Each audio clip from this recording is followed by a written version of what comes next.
भाई और बहनों, दर्शकगण, श्रोतागण, मातृशक्ति को नमन। ऐसा है जो जीवन का निर्माण करने वाला है, खास तौर से हमारी भावी पीढ़ी है, जो बच्चे हैं, युवा हैं। आज भारतवर्ष के अंदर 60 करोड़ युवा हैं।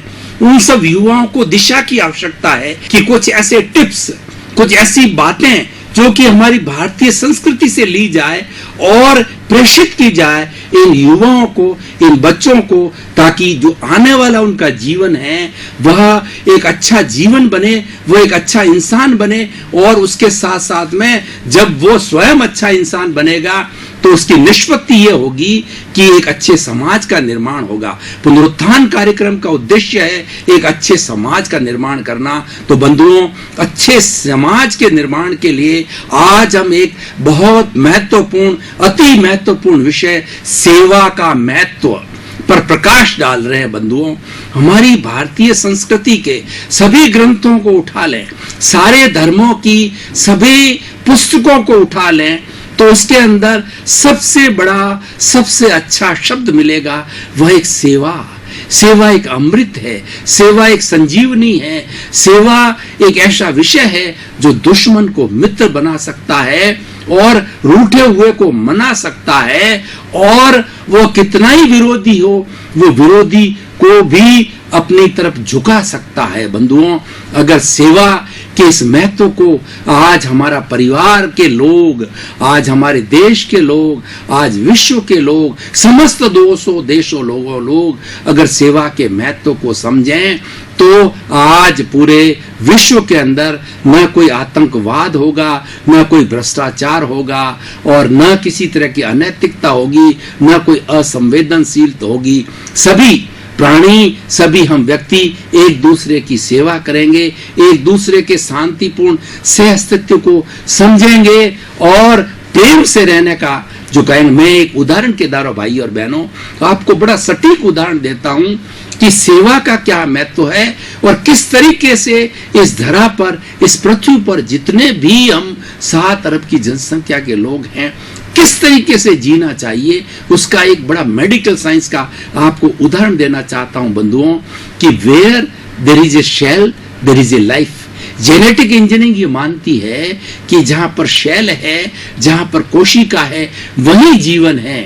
जो मैं बोल रहा हूं मेरे में शेल्स हैं, तब मेरे जीवन में मेरे सामने कैमरा है, मेरे सामने लाइट है, मेरे सामने माइक है, इनके अंदर शेल्स नहीं है, इसीलिए इनमें जीवन नहीं है, इसीलिए संवेदना प्रकट नहीं कर सकते हैं। तो सेल्स के लिए कहा गया है कि हर प्राणी में कुछ न कुछ, मतलब उसके अलग अलग संख्या होती है शेल्स की। हम मनुष्य की बात करें तो मनुष्य के अंदर 60 खरब कोशिकाएं होती है और प्रति क्षण, प्रतिदिन ये कोशिकाएं मरती है और नई बनती है। उसी कारण जीवन चलता है, जीवन कहा जाता है। अगर कोशिकाओं का मरना और पुनर्जीवित होना, दूसरी कोशिका बनना, अगर ये प्रक्रिया न हो तो जेनेटिक इंजीनियरिंग कहती है कि मनुष्य का जीवन जो है ये चल नहीं सकता और मनुष्य जो है मनुष्य के रूप में नहीं रह सकता, उसकी कोई लाइफ नहीं रह सकती है। तो भाई और बहनों, ये मैं बता रहा था कि मनुष्य के शरीर में 60 खरब कोशिकाएं रहती है और वो 60 खरब कोशिकाएं कैसे कार्य करती है, मैं आपको एक उदाहरण के द्वारा भाई और बहनों, दर्शकगण, श्रोतागण बताना चाहता हूं। मान लीजिए आपने पेन किलर की कोई टैबलेट ली, तो वह टैबलेट आपके, समझिए घुटने के अंदर दर्द है, तो वह टैबलेट वो छोटे छोटे टुकड़ों के अंदर बंट करके, लिक्विड बन करके वह हमारे घुटने के पास में आती है और हमारे शरीर के ब्लड के अंदर पूरे सर्कुलेशन के साथ घूमती है। लेकिन जो हर एक कोशिका का एक मुंह होता है, तो वो मुंह नहीं खोलती, रिसेप्टर बोलते हैं उसको, वो मुंह नहीं खोलती है। लेकिन जिस जो हमारे दर्द है घुटने के अंदर, तो घुटने की सारी जो कोशिकाएं हैं वो अपना रिसेप्टर्स खोलती है, अपना मुंह खोलती है और उस दवाई को ग्रहण करके, और जहां पर दर्द है उन स्पॉट्स के ऊपर उस दवाई को, उस लिक्विड को भेज देती है और जो है उसकी प्रक्रिया के द्वारा दर्द ठीक हो जाता है। अब देखिए 60 खरब कोशिकाएं, उसको होमोस्टैटिक कहा जाता है मेडिकल साइंस की, जेनेटिक इंजीनियरिंग की भाषा के अंदर। 60 खरब कोशिकाएं एक शरीर में रह करके और शरीर को बड़ा सुखपूर्वक संचालित करती है, बड़ा अच्छी तरीके से संचालित करती है। तो क्या हम 7 अरब की जनसंख्या, मात्र 7 अरब, 60 खरब के सामने 7 अरब क्या मायना रखती है? तो क्या हम एक साथ शांति से जीवन यापन नहीं कर सकते? भाईचारा के साथ, भाई भाई रहकर प्रेम के साथ में क्या हम जीवन यापन नहीं कर सकते? हम कर सकते हैं, परंतु उसके लिए हमें सेवा का पाठ पढ़ना होगा, पढ़ाना होगा। सेवा के अंदर त्याग की वृत्ति है, देने की बात है, लेने की बात नहीं है। सेवा कौन लेता है, कौन देता है, कौन लेने का अधिकारी है, कौन देने का अधिकारी है, उसका क्लासिफिकेशन, वर्गीकरण किया हुआ है। जैसे उदाहरण के तौर पर भाई और बहनों देखिए कि एक अंधा व्यक्ति है, वह रोड पार करना चाहता है, उसको दिखाई नहीं देता है, उसके पास आंखें नहीं है, तो वो सेवा लेने का अधिकारी है। और जिसके पास में आंखें हैं उसका हाथ पकड़ के आराम से जो है उसको रोड पार करवा देता है। तो बंधुओं, ये एक बहुत बड़ी सेवा है। मैं आपको कल का एक उदाहरण बताता हूं कि कल मैं जयपुर से आ रहा था, मेरी जो अटैची थी वो काफी भारी थी, तो मैं पुल के ऊपर जो सीढ़ियों से चढ़ नहीं पा रहा था। एक युवा मेरे पास था, उसको मैंने रिक्वेस्ट किया, कुली नहीं है, क्या मेरी हेल्प करोगे, सीढ़ियां चढ़ाओगे? तो उस युवा ने सहज ही जो है वो मुझे सीढ़ियां ऊपर से नीचे करके और नीचे स्थान पर लाया। उस युवा को मैंने क्या कहा, वो बड़ा मननीय है, वो ग्रहणीय है। उस युवा को मैंने कहा, भैया मेरी अवस्था आने कारण के अंदर आपने मुझे ये सेवा दी है, तो और निष्काम निस्वार्थ सेवा दी है, न तो आपने कुछ ग्रहण नहीं किया है, कुछ कोई किसी तरह का उसके लिए रेमुनरेशन नहीं लिया, कोई भी पैसा नहीं लिया। तो ये जो आपकी विशुद्ध सेवा है, जो आपने अनजान व्यक्ति के साथ में की है, वो आपके सेवा के अकाउंट के अंदर जाएगी। बंधुओं, ये हमारा जो ईश्वर है वो कितना करुणाशील है। उसने 2 तरह के अकाउंट खोले हैं हमारे यहाँ पर। एक तो हमारा स्वार्थ का अकाउंट और एक निस्वार्थ का अकाउंट, सेवा का अकाउंट। जो व्यक्ति अधिक से अधिक सेवा के अकाउंट की तरफ ध्यान देता है, वह व्यक्ति सफल होता है और उस व्यक्ति का हमेशा सहयोग होता है। ऐसा कहा जाता है, God help those who help themselves. ईश्वर किसकी मदद करता है? जो कि स्वयं अपनी मदद करता है। यानी स्वयं का अर्थ ये होता है कि वह व्यक्ति जो है वो अपना आत्मसम्मान में जीने वाला हो, विधायक भावों का हो। विधायक भावों को वही व्यक्ति प्राप्त कर सकता है जो है सर्विस माइंडेड हो, जो सेवा का पाठ पढ़ा हुआ हो। हमको सेवा का पाठ है वो प्रारंभ से ही पढ़ाया जाता है। ऐसा कहा जाता है कि माँ एक बच्चे की सबसे बड़ी पाठशाला होती है। माँ अपने बच्चे को सबसे पहले सेवा का पाठ पढ़ाती है कि जब तुम बड़े हो जाओ तब अपने माता पिता की सेवा करना, गुरुजनों की सेवा करना, अपने पड़ोसियों की सेवा करना और अपने साथियों की सेवा करना, अपने सहयोगियों की सेवा करना, उसका पाठ पढ़ाया जाता है। बंधुओं, भाइयों और बहनों, दर्शकगण, श्रोतागण, आज हमारी भारतीय संस्कृति के अंदर आप देखिए कि कितने कितने मूल्य भरे पड़े हैं। उन मूल्यों की पुनर्स्थापना के लिए, उन मूल्यों के कारण भारत हमारा गुरु देश रहा है। भारत का विश्व के अंदर बड़ा नाम रहा है कि भारत ने ही देश पूरे विश्व को मानवता का पाठ पढ़ाया, क्योंकि ये मूल्यों का देश है। यहाँ मूल्यों के निर्वाह की बात की गई है, या मूल्यों की चर्चा की गई है। राजनैतिक मूल्य है, हमारे पारिवारिक मूल्य है, हमारे आत्मिक मूल्य है, हमारे मानवीय मूल्य है, हमारे आर्थिक मूल्य है। सब जगह हम मूल्यों को स्थान देते हैं। इसी कारण भारतीय संस्कृति जो है एक उच्च संस्कृति गिनी जाती है। तो बंधुओं, उन मूल्यों में एक सबसे बड़ा मूल्य है वो सेवा का मूल्य है। आप देखिए कि हमारी इस भारतीय संस्कृति में 4 तरह के ऋण कहे जाते हैं, कर्ज कहे जाते हैं। सबसे बड़ा पहला जो हमारा ऋण है वो क्या है? देव ऋण। दूसरा जो है हमारा पितृ ऋण, तीसरा हमारा है गुरु ऋण, और चौथा हमारा ऋण है समाज ऋण। बंधुओं, इस ऋण को, इस कर्ज को इसी जीवन में चुकाना अति आवश्यक है, क्योंकि ये ऋण चुकाए बिना हमारी मुक्ति नहीं है। और हमें इस समाज ने जो है पहचान दी, हमें माता पिता ने ये संसार दिखाया, हमें गुरु ने हमारा अज्ञान दूर किया, और देव हमारी रक्षा करते हैं, ईश्वर हमें अच्छा स्वास्थ्य देते हैं, अच्छा चिंतन देते हैं, और अच्छा कार्य करने की जो है हमें आत्मविश्वास जगाते हैं। बंधुओं, ये ऋण उतारने के लिए सेवा की जाती है। हम देव ऋण कैसे उतार सकते हैं?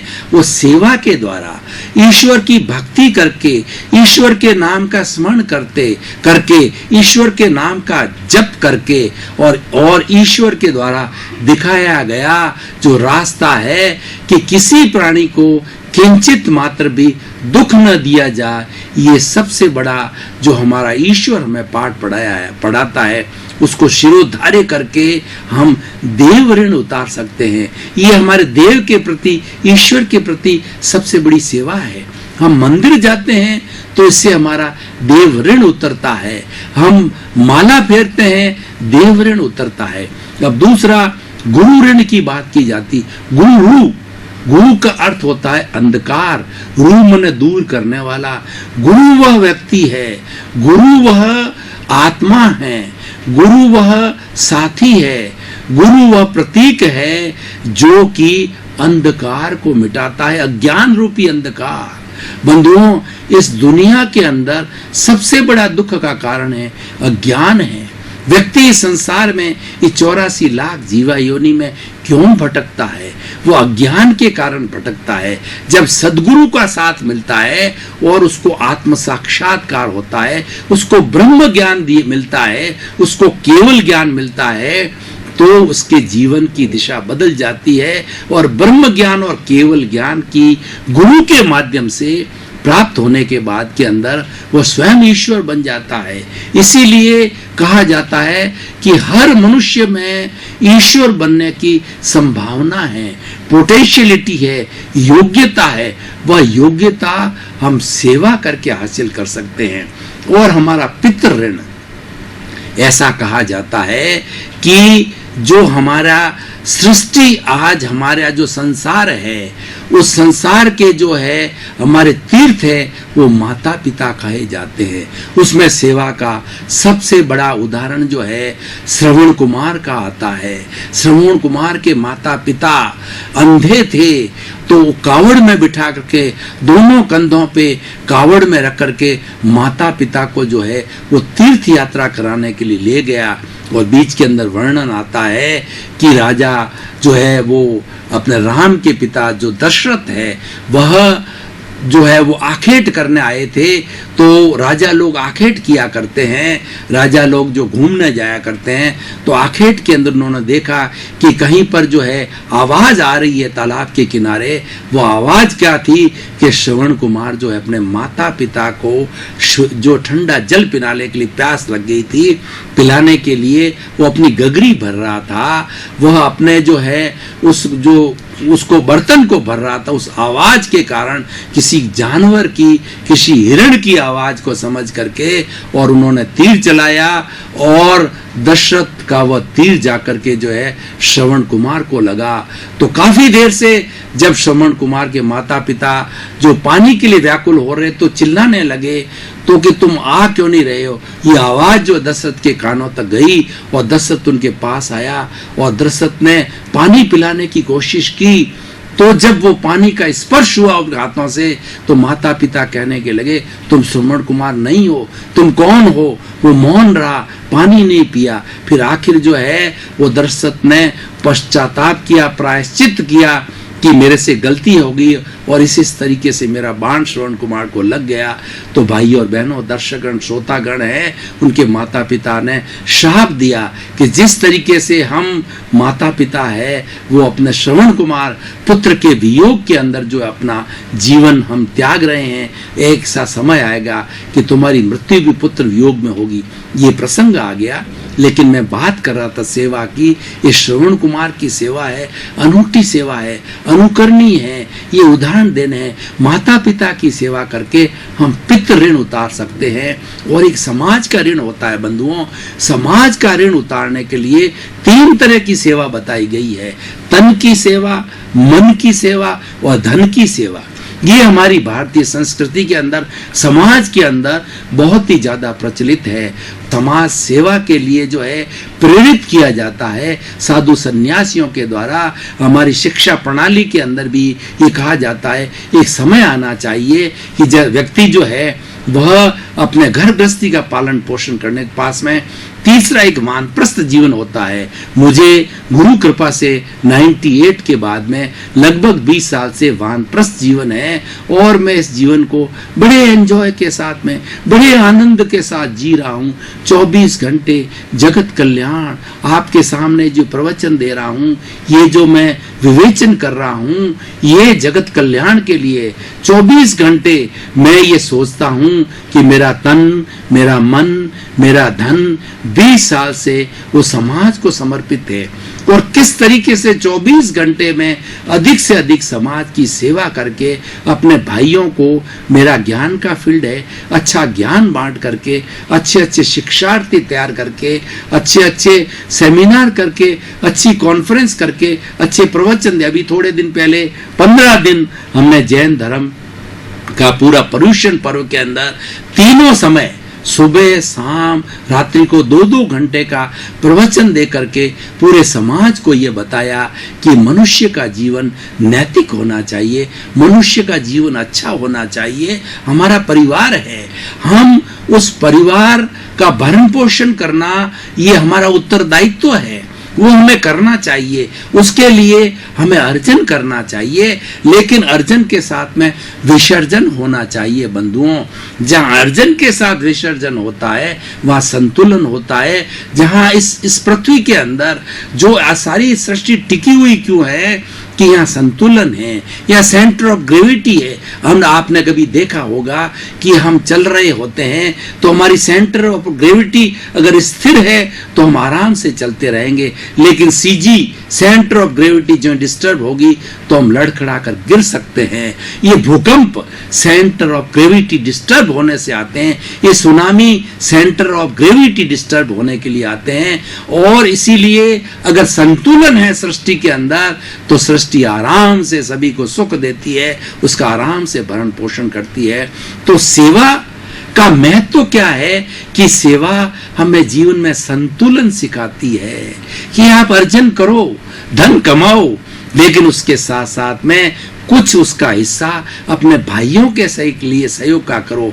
आप कहो कि मेरे पास धन नहीं है, कोई बात नहीं है, आपने अपने परिवार का भरण पोषण कर लिया, आप अपने परिवार के ऋण से मुक्त हो गए, तो वो जो समय आपके पास 24 घंटे भगवान ने सभी को दिए हैं, उसमें अगर आपके पास में 4 घंटे 2 घंटे का समय है, जहाँ पे रुचि का स्थान है, जहाँ मंदिर का स्थान है, पुस्तकालय है या ऐसी कोई भी जगह है, वहां जाकर के आप निस्वार्थ सेवा दीजिए, समय दीजिए तन की सेवा। मैं आपको पंजाबी लोगों का जो है सेवा को कोट करना चाहता हूं, भाई और बहनों, दर्शकगण, श्रोतागण, उनकी कार सेवा बड़ी अनूठी है। बड़े बड़े अरबपति लोग, बड़े बड़े मिनिस्टर लोग जब गुरुद्वारे के बाहर में आ जाते हैं और लोगों की जो बूटों की पालिश करते हैं बंधुओं, कितना बड़ा जो है ये एक सेवा का महत्व है। उससे हमारा अहंकार विसर्जन होता है। सेवा करने से हमको क्या प्राप्ति होती है कि हमारे अहंकार को चोट लगती है और हमारा अहंकार नीचे उतरता है। जो घोड़े पे सवार अहंकार है वो नीचे आता है कि नहीं भैया, जो घमंड करने से व्यक्ति का जो है वो बहुत बड़ा अस्तित्व नहीं होता है, सेवा करने से अस्तित्व होता है।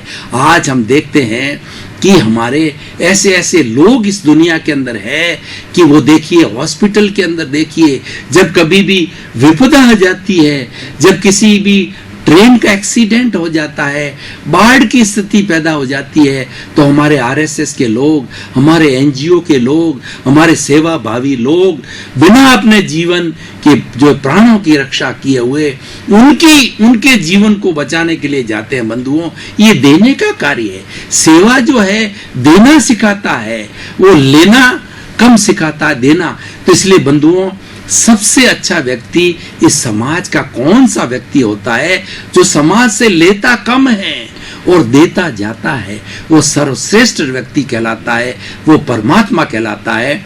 हमारे इस सेवा के महत्व को देखें तो हमारी 3 तरह की चेतना है। पहली हमारी है स्वार्थ की चेतना, दूसरी है परार्थ की चेतना और तीसरी है परमार्थ की चेतना। स्वार्थ की चेतना जरूरी है क्योंकि हमारा शरीर है, शरीर के लिए भोजन चाहिए, हमारा परिवार है, रोटी, कपड़ा, मकान, शिक्षा, चिकित्सा, ये हमारी मूलभूत आवश्यकता है, जिसके लिए सरकार भी प्रयास करती है, बहुत साधन जुटाती है, कितनी बड़ी योजनाएं बनाती है। तो इन आवश्यकताओं की पूर्ति करने के लिए हमें अर्जन करना आवश्यक है, ये तो जरूरी है, ये हमारा कर्तव्य है। लेकिन इस स्वार्थ के साथ साथ में दूसरी आती है परार्थ की बात, कि मेरे पास इतना अर्जन हो गया कि मेरी सब आवश्यकताओं की पूर्ति हो गई, तो मेरा ये कर्तव्य बनता है कि उसके पास जो एक्स्ट्रा मेरे पास धन है उसका दुरुपयोग, उसको ऐश आराम में, अय्याशी के अंदर, उसको जुआ खेरी के अंदर, केवल स्वार्थ के अंदर उसको नष्ट नहीं करके, ऐसे जरूरतमंद लोग हैं, ऐसे भाई है, उनके आंखों पहुंचना होता है। ऐसे लिए कहा गया है भाई और बहनों कि जो हम दूसरों के आंखों पहुंचते हैं तो ईश्वर हमारे आंखों में आंसू ही नहीं आने देता है, वो पहले से ही ऐसी व्यवस्था कर लेता है। कहने का अर्थ ये है कि हम दूसरों की सेवा करते हैं तो हमको कभी भी दुख प्राप्त नहीं होता है। दुख के लिए ये कहा गया है कि जो दुख में सुमिरन सब करे और सुख में करे ना कोई, जो सुख में सुमिरन करे तो दुख काहे का होए। यानी जो व्यक्ति सुख के अंदर ईश्वर को याद रखता है, सुख का अर्थ क्या है कि मेरे शरीर चल रहा है, मेरे पास धन दौलत है, मेरा दिमाग चल रहा है, तो उसको, उस दिमाग का उपयोग, उस ज्ञान का उपयोग, उस धन का उपयोग, उस शरीर का उपयोग मैं समाज के लिए करूं, उसी का नाम सेवा है बंधुओं। और इसीलिए आज इस सेवा के महत्व पर भाई और बहनों, दर्शकगण, श्रोतागण, हम इस पुनरुत्थान कार्य के अंदर इसका महत्व और इस पर इतना प्रकाश इसीलिए डाल रहे हैं कि हमारी भारतीय संस्कृति में सेवा को बहुत उच्च दर्जा दिया गया है। और जो सेवा करने वाले हैं, तीसरी मैं जो बात कर रहा था वो परार्थ की चेतना होती है। वो क्या कहती है? Live and let others live.